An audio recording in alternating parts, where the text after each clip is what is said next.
السلام عليكم ورحمة الله وبركاته. إن الحمد وحده والسلام على بعده، فأعوذ بالله من الشيطان الرجيم.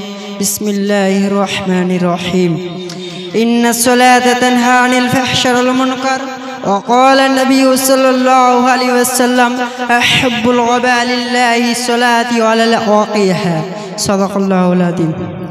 সম্মানীয় সভাপতি সাহেব এবং আমার সামনে বিজ্ঞ বিচারক মণ্ডলী, আমার সামনে ছাত্র ছাত্রী ভাই ও বোনেরা, সবাইকে সালাম ও মোবারক জানাই।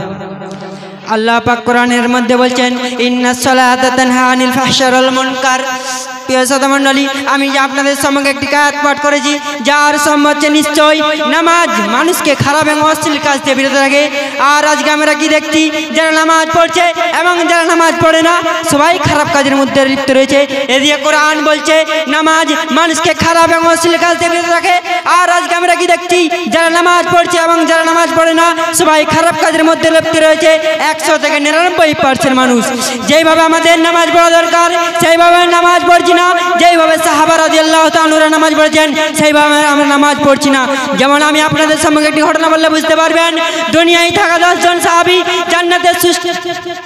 জান্নাতের সার্টিফিকেট পেয়েছিল। তাদের মধ্যে দ্বিতীয় খলিফা হযরত ওমর ফারুক রাদিয়াল্লাহু তাআলা, উনি যখন জান্নাতের সার্টিফিকেট পেয়েছিলেন তখন আল্লাহ রাসূল সাল্লাল্লাহু আলাইহি ওয়াসাল্লামকে জিজ্ঞাসা করছেন, ইয়া রাসূলুল্লাহ, ইয়া হাবিবাল্লাহ, আমি তো জান্নাতের সার্টিফিকেট পেয়েছি, আমি আর পরেও কি নামাজ না পড়েও জান্নাতে যাব? আল্লাহ রাসূল সাল্লাল্লাহু আলাইহি ওয়াসাল্লাম বললেন, হ্যাঁ, কারণ আল্লাহ রাসূল সাল্লাল্লাহু আলাইহি ওয়াসাল্লাম জানতেন যে ওমর ফারুক রাদিয়াল্লাহু তাআলা নামাজ না পড়ে থাকতে পারবে না। তখন ওমর রাদিয়াল্লাহু তাআলা নামাজ না পড়ার জন্য ঘরের দরজা বন্ধ করে বসে আছেন। এমন তো সময় আজান হচ্ছে, মসজিদে যখন আজান হচ্ছে, মুয়াজ্জিন যখন হাইয়া আলাল ফালাহ বলেছেন, তখন ওমর ফারুক রাদিয়াল্লাহু তাআলা দৌড়াতে শুরু করেছেন।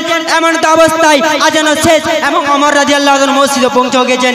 গিয়ে দেখছেন আল্লাহ রাসূল সাল্লাল্লাহু আলাইহি ওয়াসাল্লাম মসজিদের দরজা বন্ধ করে নামাজ আদায় করছে। তখন ওমর রাদিয়াল্লাহু তাআলা আনহু মসজিদের মধ্যে শামিল হলেন। তারপর আল্লাহ রাসূল সাল্লাল্লাহু আলাইহি ওয়াসাল্লাম নামাজ শেষ হওয়ার পর ওমর রাদিয়াল্লাহু তাআলা আনহুকে জিজ্ঞাসা করছেন, ওমর, তুমি তো বললে নামাজ পড়বো না, তাও আবার কি মনে করে চলে এলে? তখন ওমর ফারুক রাদিয়াল্লাহু তাআলা বললেন, হে আল্লাহর রাসূল, মাফ করবেন, আমি তো নামাজ না পড়ার নিয়ত করেছিলাম, কিন্তু যখন আজান হচ্ছিল তখন আমার অন্তরকে মানাতে পারলাম না, তাই চলে এলাম।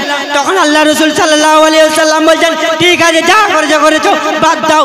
যেই দরজাটাকে নামাজের জোরে জুড়ে ফেলে দিলে সেই দরজাটাকে যেমন ছিল তেমন তুলে নিয়ে এসে লাগিয়ে দাও। যেই দরজাটাকে ওমর ফারুক রাদিয়াল্লাহু তাআলা নামাজের ভালোবাসায় নামাজের জোরে ছুঁড়ে ফেলে দিয়েছিল, সেই দরজাটাকে আর নামাজের পরে 1 ইঞ্চি তুলতে পারছে না। তাহলে দেখুন সাহাবাদের কেমন নামাজের জোশ ছিল, আর আমাদের কত রকম চিন্তা। কেউ দোকানের হিসাব লাগাচ্ছে, কেউ বাজার